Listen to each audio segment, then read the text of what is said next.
Câu hỏi của một thị Mai là: bạn hãy cho biết lễ hội gầu tàu của người dân tộc Mông được tổ chức qua mấy phần, hãy nêu nội dung các phần đó. Bạn đã rõ câu hỏi chưa ạ? Bạn rõ chưa? Em về nhà nhá. Các lính hả? Cô si cùng tìm được kênh của em biết hả?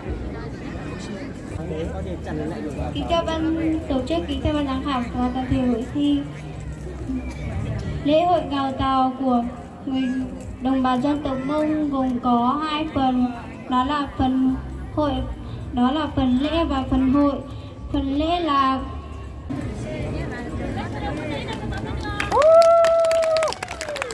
Cố lên, cố lên.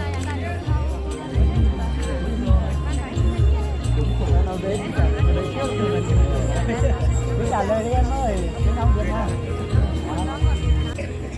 phần lễ là cúng tạ trời đất phù hộ cho bản làng.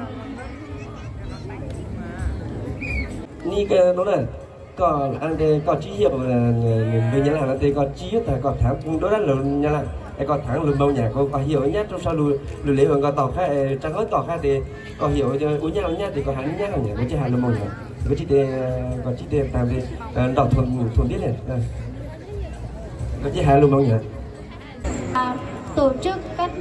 Tổ chức các hoạt động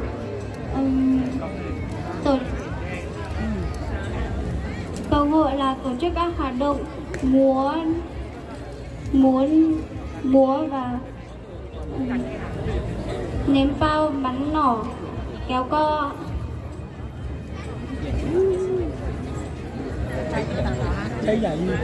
Em xin hết ạ. Vâng, và chúng ta xin một tràng pháo tay với phần xin chúc mừng phần thi của bạn một thị Mai ạ. Các giám khảo có câu hỏi gì hỏi thí sinh nữa không ạ?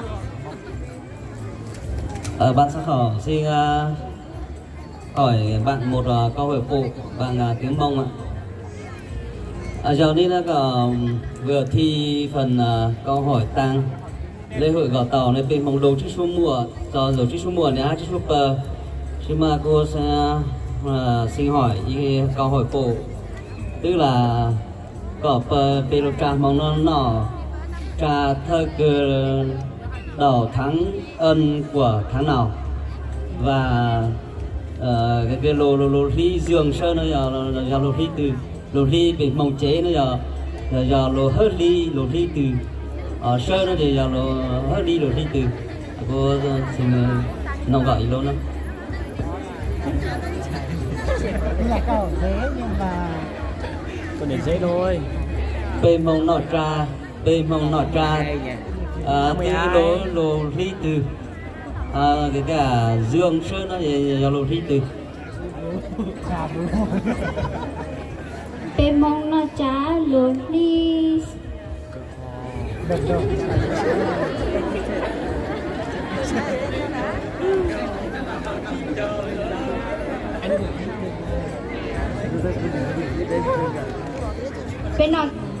Bên nào trà lúa tết nó chỉ đi mỗi chỉ tháng 1 còn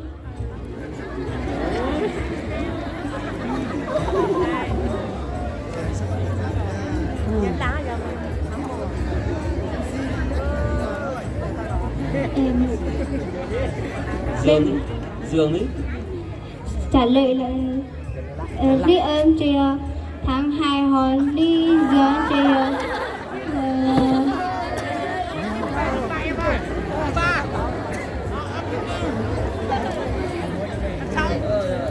Vâng, và bạn cứ bình tĩnh suy nghĩ về, cứ bình tĩnh ạ, để suy nghĩ thật kỹ vào Tết hàng năm và Tết hiện tại của người Mông ở dưới này ấy.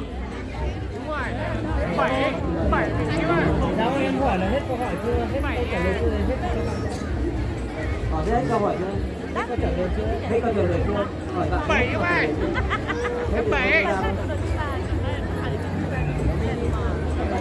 Bây giờ em chỉ cần trả lời là Tết âm là tháng mấy và Tết Dương là tháng mấy thôi.